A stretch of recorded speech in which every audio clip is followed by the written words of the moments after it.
E aí, turma, tudo certo? Como é que vocês estão? Espero que vocês estejam bem, se cuidando aí em casa, né? Assistindo as videoaulas, fazendo as atividades. Vamos dar prosseguimento às nossas videoaulas, né? O nosso conteúdo. Vamos conversar um pouquinho, né? Então, nas aulas passadas, nas últimas aulas, a gente vem tratando da questão da força, né? Da força na física. O que é a força na física? E a gente viu lá que a gente tem alguns tipos de forças, né, que existem, né, aquelas forças de contato, né, que elas envolvem forças interagindo sobre um determinado corpo, tendo contato direto, né, e aquelas forças de ação à distância, né, que são as forças que elas agem sem o contato direto, né, ou seja, elas têm a interação à distância. A gente falei sobre o magnetismo e falei sobre a questão da gravidade, né, isso que eu estava classificando lá atrás. Aí falando lá um pouco da força, da fórmula da força, né? Força mais amor, né? F de força é igual a massa M, né? Vezes a aceleração, que é A. E a partir daí eu falei, né? Já que está falando mostrei lá, a gente fez vários cálculos envolvendo isso, de soma das forças, né? De força resultante para calcular a aceleração, a força de um determinado corpo, a massa, por aí vai. E aí eu fui falar nesses casos, a gente trabalhando com casos de força de contato, né? Sem entrar muito especificamente nos tipos de força de contato, mas a gente trabalha sempre com aquelas forças que tinham contato, sempre envolvia o encontro desses corpos, gerando forças resultantes, né? Se era o mesmo sentido diferente, mesma direção oposta. Então vemos um pouco disso. E a partir daí eu entrei em outro exemplo para que a gente trabalhar, que foi um exemplo da força de ação à distância, né? Quando a gente foi falar sobre a gravidade. Aí, na aula passada eu falei sobre a gravidade, né? E a formação da força-peso, né? Então a gravidade que gera a aceleração gravitacional e que gera uma força que a gente chama de peso ou de força-peso, né? Então na aula passada eu expliquei lá que o cálculo do peso ou da força-peso é uma variação da fórmula geral da força, né? Então ao invés do F a gente coloca o P do peso, né? E a aceleração a gente usa o G, que é a aceleração gravitacional ou aceleração da gravidade. Mas é a mesma forma, ou seja, para calcular essa força de ação à distância, que é o peso, ou a força-peso, a gente variou aquela mesma fórmula do peso, aquela mesma fórmula da força, porque o peso é um tipo de força, né? Então ela se aplica à mesma fórmula, obviamente que a gente faz alguns ajustes nos termos e até porque as interações são diferentes, né?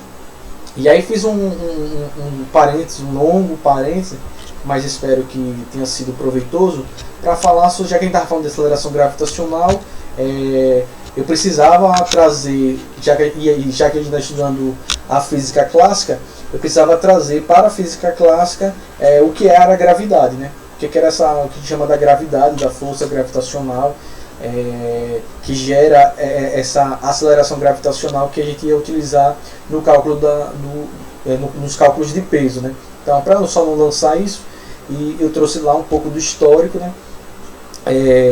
Do surgimento da lei universal da gravitacional, ou a lei da gravitação universal, como vocês preferirem, que foi desenvolvida pelo Isaac Newton, né?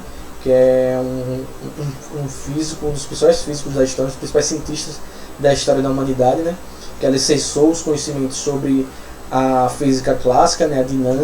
Tanto a dinâmica quanto a cinemática, né? O estudo dos movimentos, o estudo do que leva à alteração dos estados do movimento. E ele foi responsável aí por essa lei da gravitação universal, ou lei universal da gravitação, ou a lei geral da gravidade, como vocês preferirem, né? E aí falei que, como em ciência, né, de forma geral, a gente vai construir nosso conhecimento a partir dos ombros das pessoas e dos cientistas que vieram antes da gente, né, que nos antecederam. Por que isso? Porque cada conhecimento que vai gerado pelo cientista ao longo do tempo, ele vai sendo utilizado ou para a gente refutar aquelas ideias, né? Mas mesmo para que a gente venha refutar aquelas ideias, ou dizer que aquelas ideias elas não são as que explicam melhor os fenômenos naturais, mas graças a essas ideias que surgiram antes que a gente consegue refletir, inclusive, para ver se aquelas ideias são ultrapassadas ou não, se aquelas ideias elas podem continuar sendo utilizadas ou se elas podem continuar sendo aprimoradas, né? E aí tem um exemplo muito bom que é justamente da formulação da lei universal da gravitação, né? A lei da gravitação universal, ou a lei universal gravitacional, ou a lei geral da gravidade, né? O Newton ele se utilizou de conhecimentos produzidos por outros cientistas que vieram, muitos deles muito antes dele, né? Então, desde lá do que o Copérnico, e antes do Copérnico, inclusive o Galileu, né? Que vieram questionar o modelo do universo, né? Aquele modelo que era entendido desde os tempos mais antigos, né? Mais remotos da história da humanidade. Aquele modelo que é entendido que era o que chamava o modelo geocêntrico, né? Aquela ideia que a Terra e o ser humano era o centro do universo, o centro de tudo, então todos os corpos celestes giravam ao redor da Terra, a Lua, o Sol, os outros planetas, os demais planetas, e que a Terra, e obviamente o ser humano, é o centro de tudo, é o ser iluminado, né? E por isso a Terra, como era a casa do ser humano, obviamente ela seria o centro de tudo, né?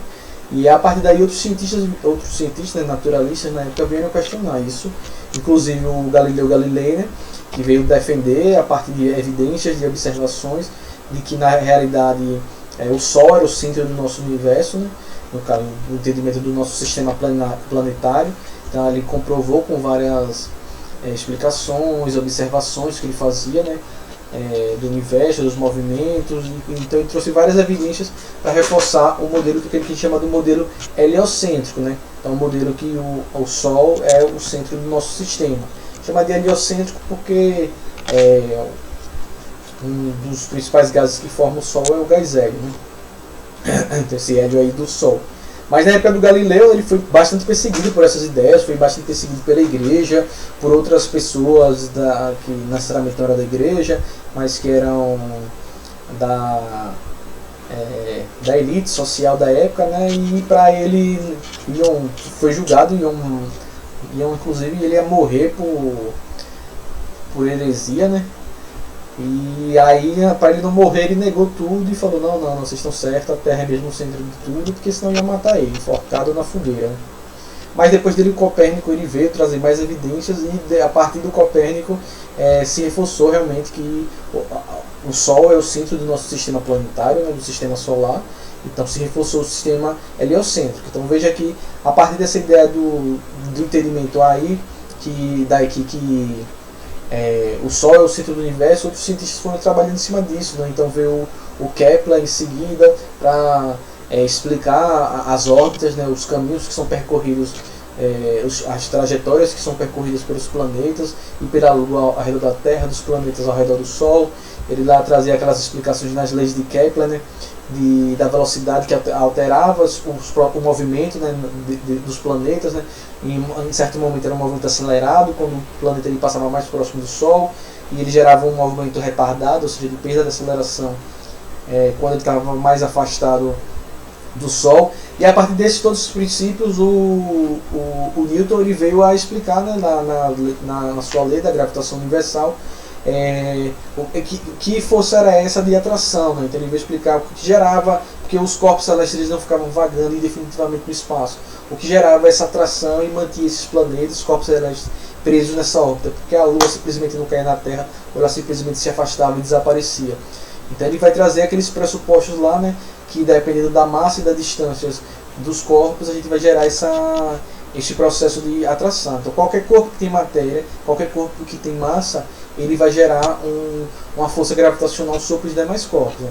A diferença, como a gente explicou, que a gente não fica se atraindo pelas nossas forças gravitacionais que nossos corpos geram, porque a gente está próximo de um campo gravitacional muito maior que o da Terra, né? Então ele é meio que essas forças de atração continuam existindo, mas elas são irrelevantes perante a força que a Terra exerce sobre nós por causa da massa, né? da massa da Terra, que é infinitamente maior do que a de qualquer outra coisa, das partezinhas menores que compõem o planeta, né? E aí foi fundamentalmente isso, eu trouxe para a gente poder entender da onde surgiu essa aceleração gravitacional, ou seja, é uma aceleração que é feita em decorrência da força de atração que o planeta exerce sobre os corpos, né? Então é daí que surge essa aceleração gravitacional, e daí que surge a força-peso, ou seja, o peso que forma os corpos. certo? Todo corpo que tem massa, que está sob influência de um campo gravitacional, de uma força gravitacional, vai exercer sobre ele uma aceleração gravitacional, consequentemente vai gerar um peso para esse corpo, para esse indivíduo, certo? Então, por mais que hoje em dia, como eu conversei com vocês, que a teoria da relatividade, né, a teoria geral da relatividade, ou a teoria da relatividade geral, do Albert Einstein, ele já trazendo essa física moderna, ele já tinha refutado as explicações do Newton para a gravidade, né? Na verdade, essa força de atração na teoria da relatividade, que é pós-Newton, né? Na verdade, ela é gerada por energia e por massa, né? Então, e não necessariamente por um processo de atração, mas por um deslocamento do tecido do espaço-tempo, né? Então, para a teoria da relatividade, a gente existe outras dimensões, né? Então, o espaço e o tempo, inclusive, é uma dimensão. Tem que ter entendimento que é como se fosse um tecido. Então, quanto maior massa você aplica sobre esse tecido, ele se dobra. Então, essa dobra que a massa e a energia elas fazem no tecido, ela que gera a gravidade, né? E não necessariamente a quantidade de matéria, mas sim o deslocamento que aquela quantidade de matéria ou de energia, porque energia pode gerar gravidade na teoria da relatividade, mas na verdade como essa energia e essa massa elas podem deslocar o espaço e o tempo, né? E aí, quando ela desloca o espaço e o tempo, né, esse tecido do espaço e o tempo, onde todo o universo está em cima, ela vai fazer essas dobras que geram a gravidade, né? É como se você ficasse girando na parte de cima de um funil. Obviamente que isso aí é no ensino médio, eu estou devagando. Então, trazendo esse apanhado e esse resuminho aqui, algumas pessoas pediram, né, comentaram, vou fazer como eu fiz lá na parte do cálculo de força igual a massa vezes a aceleração, né? Vou trazer aqui vou responder alguns exercícios aqui, algumas questões, mostrar como é que responde algumas questões que envolvem a força-peso e o peso, certo? Então vamos lá. Antes de falar sobre fazer os exercícios, tem uma coisinha que eu faltei falar na aula passada, que é o que a gente chama de centro de gravidade. O que é o centro de gravidade? O centro de gravidade geralmente vai ser o ponto no corpo de um indivíduo, ou de um objeto, ou de uma matéria, onde a gente tem a indicação dos pontos de vetores da soma das massas daquele corpo. Professor, confusão é essa? Por exemplo, a gente geralmente, o centro de gravidade da gente é no nosso centro aqui, na nossa região abdominal, que é o ponto do nosso corpo, somando as massas do corpo, os pontos diferentes de massa do nosso corpo, cabeça, braço, membro, tronco, vai ser o local para onde se aponte o vetor de maior massa. Então, nesse caso, para a gente aqui é nessa parte central do nosso corpo, certo? Eu não sei se vocês da era tecnológica, vocês já viram esse passarinhozinho de brinquedo que vende em qualquer mercado, em qualquer lugar. É um passarinho que você coloca assim no dedo e ele fica equilibrado no seu dedo e ele não cai, certo? Ele fica equilibrado assim no bico, assim, no bico dele, né? E ele não cai. Porque ele não cai? Porque o centro de gravidade dele, ele está em equilíbrio do centro de gravidade dele, que é o bico dele. Porque essa parte da frente da cabeça dele é a parte que tem mais massa do corpo em relação a outra estrutura, que é bem levezinha, só o plástico mesmo. Então eles colocam mais massa, né, na frente da cabecinha dele para que ele fique inclinado. Ou seja, o centro de gravitacional dele é essa parte da cabeça do bico. Então quando você coloca ele assim no dedo, por mais que o corpo seja grande, mas como a massa do resto do corpo é muito menor do que essa massa que está concentrada na cabeça, ele fica assim em equilíbrio e ele não cai, certo? Então geralmente, por exemplo, corpos circulares, ou seja, uma bola de futebol, o centro de gravidade é o centro dela. Agora vai definir, aí nesse caso desse bichinho aí na cabeça, não é aqueles João Bobos, aqueles bichinhos infláveis que você bate, ele cai e volta, cai e volta. Porque ele cai e volta? Porque eles colocam mais massa na base dele do que no resto da parte que é inflável. E aí o centro de gravidade fica naquele ponto. Então, por mais que você bata ele volta a ficar de pé, ele fica equilibrado por causa o centro de sua gravidade é a base dele, né? Então a tendência dele é sempre ficar na posição que o centro gravitacional dele atrai, certo? Então aí era só para trazer essa observaçãozinha para terminar essa parte de falar sobre centro de gravidade, né? Ou centro gravitacional. Vamos lá ver um pouquinho de questões que envolvem o cálculo do peso, da aceleração gravitacional e por aí vai, certo? Então vamos aqui, nessa primeira questão aqui, da Universidade Estadual da Amazônia. Sobre a superfície da Terra, onde G é a aceleração gravitacional, é igual a 10 metros por segundo ao quadrado.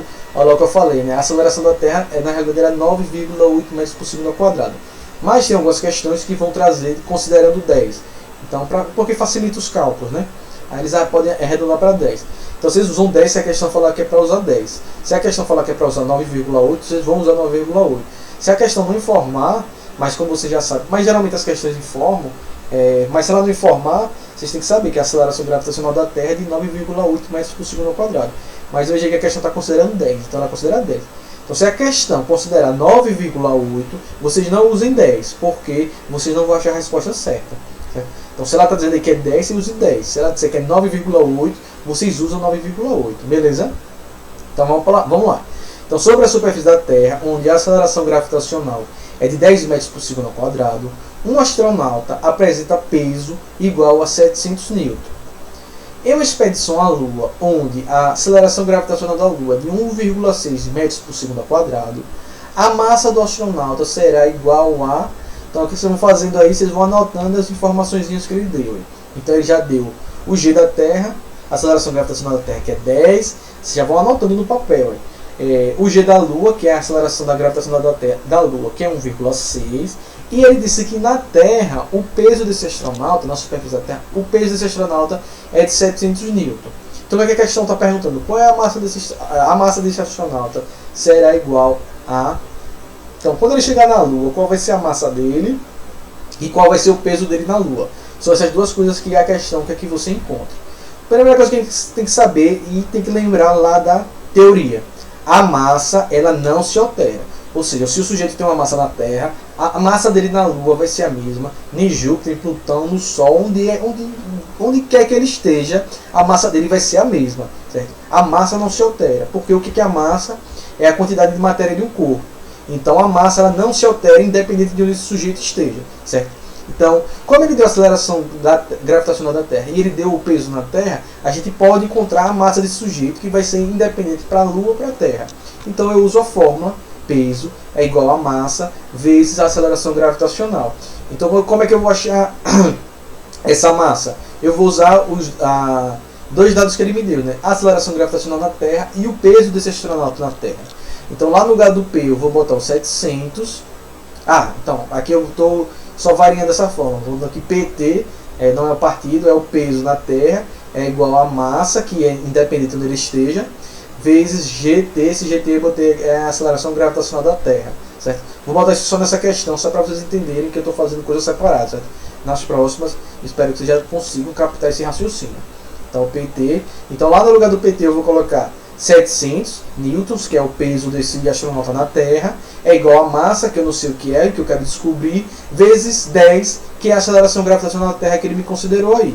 Então eu vou colocar o que aqui, deixa eu sumir aqui para vocês verem, que a massa vai ser igual ao que? 700 dividido por 10. E veja que eu só troquei de lado, certo? Está no mesmo.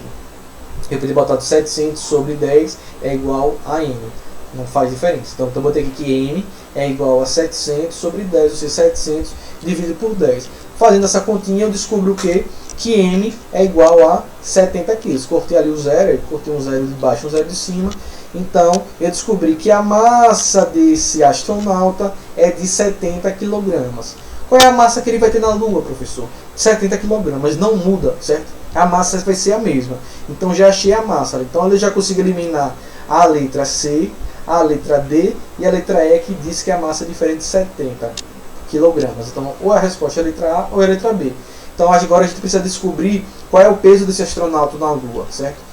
Então eu vou aqui fazer a formulazinha PL, que é o peso na Lua, é igual a massa, que eu só botei M porque não interessa onde ele esteja, a massa não muda. Vocês não podem ter isso na cabeça de vocês, a massa será sempre igual. Vezes GL, que é a aceleração gravitacional na Lua. Então o que eu achei aqui, o peso na Lua que eu quero saber, que eu não sei ainda. Então eu vou pegar aqui 70, que é a massa dele, vezes 1,6, que é a aceleração gravitacional. Então, descobri aqui, quando eu fiz essa conta, 70 vezes 1,6 dá 112. Então, o peso desse sujeito na Lua é de 112 newtons, certo? Então, a minha resposta aqui é a letra A, certo? Veja que eu só usei uma fórmula, eu usei a fórmula peso é igual a massa vezes aceleração gravitacional para descobrir a massa desse indivíduo, e depois eu usei de novo essa mesma fórmula para descobrir o peso dele na Lua, só que utilizando, ao invés de utilizar a gravidade da Terra, eu utilizei a aceleração gravitacional da Lua, certo? Então, todas as questões, só estou usando, vou usar, aí, praticamente todas as questões de força-peso, a gente vai usar, desculpa pessoal, a gente vai usar a mesma fórmula, certo? Então, só usei ela duas vezes. Então, descobri aqui a letra A. Vamos lá que ver outra questãozinha aqui.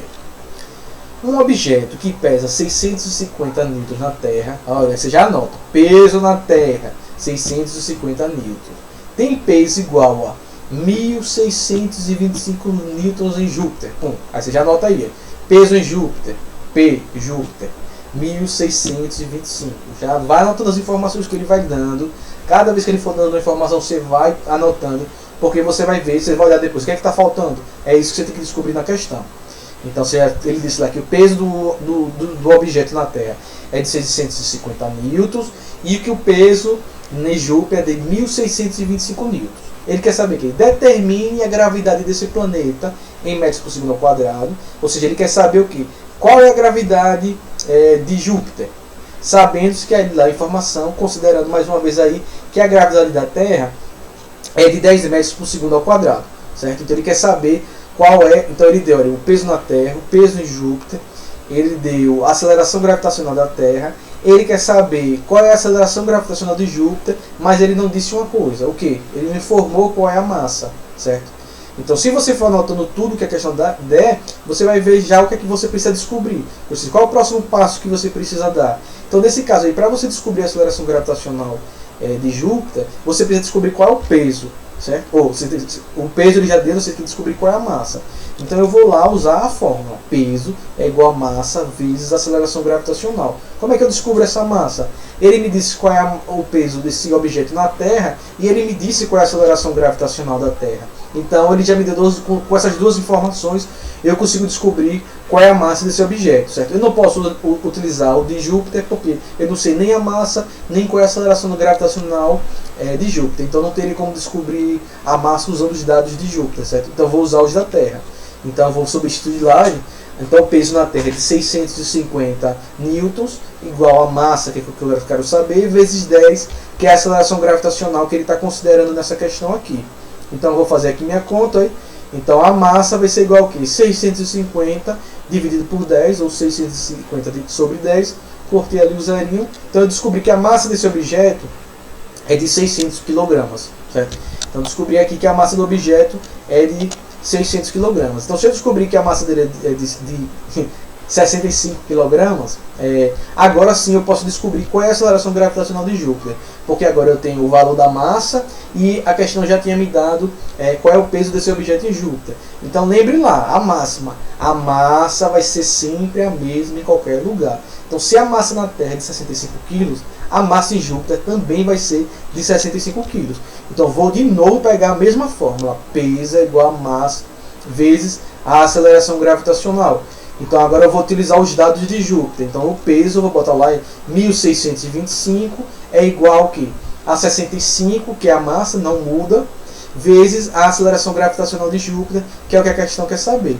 Então eu vou botar lá que a aceleração gravitacional em Júpiter é igual que 1625 dividido por 65. Está multiplicando de um lado, 65 ele passa para o outro lado, dividindo. Então chego à minha conclusão aqui que a gravidade em Júpiter é de 25 metros por segundo ao quadrado. Resposta, letra C. Então veja lá que a aceleração gravitacional de Júpiter é praticamente mais que o dobro, né, do que a aceleração gravitacional da Terra. Por quê? Porque a massa de Júpiter é bem maior do que a massa da Terra, certo?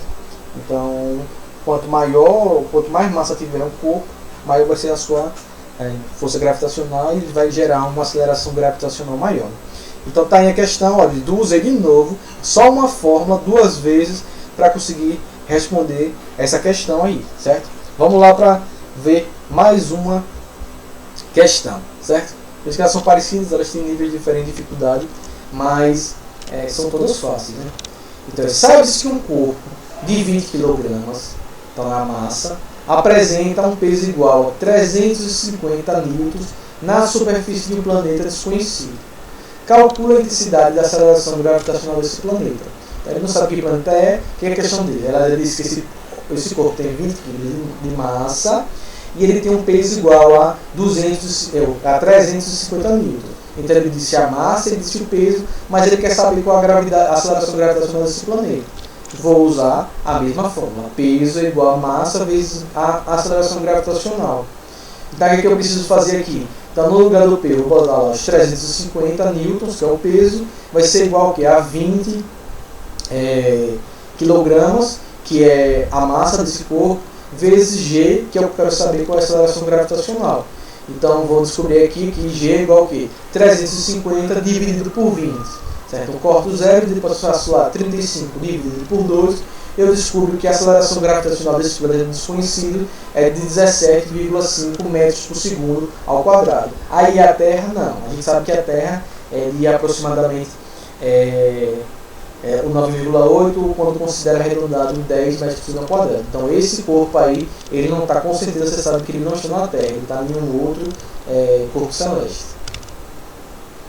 Então certinho aí, marcou a letra C. Vamos lá ver mais uma questãozinha aqui. Então na superfície da Lua, onde a aceleração gravitacional é de aproximadamente 1,6 metros por segundo ao quadrado. Então ele já disse, já anotou lá a gravidade na Lua, a aceleração gravitacional na Lua, quem já sabe qual é, 1,6. Um corpo apresenta um peso de 3.200 newtons. Então ele está dizendo que na Lua um corpo tem peso de 3.200 newtons, e aí já falou que a aceleração gravitacional da Lua é de 1,6. Sabendo que a aceleração gravitacional da Terra, na superfície da Terra, é de 9,1 metros por segundo ao quadrado, então olha, ele está dizendo que a aceleração é para considerar a aceleração gravitacional da Terra de 9,8 metros por segundo ao quadrado. Então nesse caso, vocês não podem usar 10 metros por segundo ao quadrado, não arredondem nesse caso, de jeito nenhum, certo? Usem os dados que a questão está lhe dando. Se ele informou que é 9,8, você use 9,8. Se ele informou que é 10 metros por segundo ao quadrado, você usa 10 metros por segundo ao quadrado, certo? Então utilize o dado que a questão lhe deu. Então aqui essa questão, nas questões anteriores, eles estavam usando o dado de que a aceleração gravitacional da Terra é de 10 metros por segundo ao quadrado, certo? Mas aqui ele está dizendo que é para considerar 9,8 metros por segundo ao quadrado. Então a gente vai utilizar 9,8 metros por segundo ao quadrado. Se vocês utilizarem 10, vocês erram a questão. Inclusive vocês acham aí uma alternativa que tem considerando 10, e aí vocês erram a questão, certo? Então o que ele quer? Calcular a massa do corpo e seu peso na Terra. Então quais foram as informações que a questão deu? Aceleração gravitacional na Lua, aceleração gravitacional na Terra, e ele deu o peso desse corpo na Lua. E ele quer saber qual é a massa desse corpo e qual é o peso desse corpo na Terra. A massa do corpo na Lua vai ser a mesma massa do corpo na Terra. Lembre lá que a massa ela não se altera, a massa é a mesma, o valor de massa não se modifica. Então, para eu descobrir a massa e o peso, consequentemente depois o peso na Terra, eu vou usar os dados na Lua. Então eu vou usar de novo a mesma fórmula. Peso é igual a massa vezes a aceleração gravitacional. Só que eu vou usar os dados da Lua para descobrir a massa. Então, vou colocar lá que o peso é de 3.200 newtons, vai ser igual ao quê? A massa vezes a aceleração gravitacional da Lua, que é de 1,6 metros por segundo ao quadrado. Então eu vou achar aqui que a massa vai ser igual ao quê? 3.200 dividido por 1,6, ou 3.200 sobre 1,6. Então eu vou descobrir que a massa desse corpo é de 2.000 kg, certo? Então aqui eu já consigo eliminar a letra C e a letra D, né? Resta-me a letra A, B e C. Então a massa desse corpo na Lua é a mesma que a massa desse corpo na Terra, certo? Então agora eu posso pegar a aceleração gravitacional da Terra e descobrir qual é o peso desse corpo na Terra. Então vou de novo usar a mesma fórmula. Peso é igual a massa vezes a aceleração gravitacional. Então o peso eu não sei, que eu quero descobrir, vai ser igual ao quê? A 2.000, que é a massa desse corpo, vezes a aceleração gravitacional da Terra, que é de 9,8 metros por segundo ao quadrado. Então eu vou descobrir que o peso desse corpo na Terra é de 19.600 Newton. Resposta, letra B, certo? Então, usei os dadozinhos aí, bem facilzinho, certo? Vamos ver aqui uma última questão, que é mais de raciocínio lógico e teórico em cima do assunto, para a gente fechar essa aula aqui, fechar essa parte de força-peso. Então, na superfície do planeta A, um objeto de massa M apresenta um peso P, certo? Se levarmos esse objeto para o planeta B, onde a gravidade local é de 1,4, ou seja, é um quarto da gravidade do planeta A massa do objeto e seu peso do corpo serão respectivamente. Ele quer saber qual vai ser a massa no planeta B e qual vai ser o peso no planeta B. Então ele diz que um objeto no planeta A tem massa A e peso, então massa M e peso P. Se levar ele para o planeta B, que a gravidade é de 1/4 da gravidade do planeta A, qual é a massa desse objeto e o peso desse objeto no planeta B? Então a questão está dizendo aqui que a massa é igual a M. A gente já sabe o quê? Que a massa não se altera. Não interessa em que planeta, em que está no cometa, na Lua, não interessa. A massa vai ser a mesma em qualquer lugar. Então, se a massa é igual a M no planeta A, qual vai ser o valor da massa no planeta B? Também será M, certo? Então, a gente já elimina aí a letra A e a letra E, certo? A massa vai ser a mesma, não vai se alterar. O peso é igual a P, certo? No planeta A. A gente sabe lá pela fórmula que peso é igual a massa vezes a aceleração gravitacional. A massa vai ser a mesma dos planetas, então ela não vai interferir. Se ele está dizendo que a aceleração gravitacional é 1/4, ou seja, se a aceleração gravitacional no planeta B é 1/4 da do planeta A gente já viu aqui teoricamente que na força, no cálculo de força é igual a massa vezes a aceleração, onde a aceleração é diretamente proporcional ao peso, certo? Se você tem a mesma massa, se a massa não muda, a aceleração vai ser diretamente proporcional ao peso. Se eu estou dizendo que a aceleração é 1/4 da outra, isso significa dizer o quê? Se a aceleração gravitacional, ou seja, se a aceleração é diretamente proporcional ao peso, se eu diminuo a aceleração gravitacional em 1/4, o que é que vai acontecer? O peso ele vai ser também reduzido para 1/4. Então aí eu chego à conclusão que se no planeta A o peso é igual a P, e se no planeta B a aceleração gravitacional eu diminuo em 1/4, e se a aceleração é diretamente proporcional ao peso, então significa dizer o quê? Que o peso no planeta B vai ser o quê? Igual a P sobre 4, ou seja, P vezes 1/4 dá P sobre 4. Então, a nossa resposta está ali, letra C. Veja que é uma questão de raciocínio em cima da teoria, certo? Então, espero que vocês tenham conseguido entender. Façam esses exercícios aí de cálculo da força-peso. Se restar alguma dúvida para vocês, aí vocês me mandem, ou aqui pelo meu e-mail diretamente, ou pelo Instagram, ou vocês podem mandar lá pelo e-mail da plataforma que o Luciano me encaminha e eu respondo a vocês, certo? Então fiquem bem, se cuidem e até a próxima videoaula. Tchau!